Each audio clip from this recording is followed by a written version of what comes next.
كتير مننا بيحس انه لازم يكون مبهر او مثالي عشان الناس تحبه.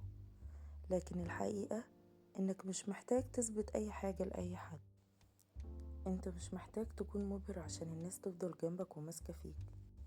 انت مش انتيكة في معرض، انت انسان طبيعي فيه الحلو وفيه الوحش. مش محتاج تفضل محتفظ في اي علاقة بلمعة البدايات. انت مش محتاج تثبت حاجة لحد، يكفي انك تكون نفسك، لان كونك حقيقي لوحده دي كفاية. القيمة الحقيقية في اي علاقة مش في الانطباع الاول، لكن في صدقك وراحتك مع نفسك.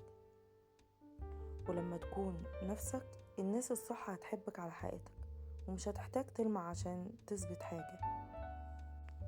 افتكر دايما ان مش لازم تلمع، مش لازم تكون مثالي. كونك انك نفسك ده كفاية، واللي يحبك صح هيفهم ده. صدقك وراحتك مع نفسك هم سر العلاقات اللي بتدوم.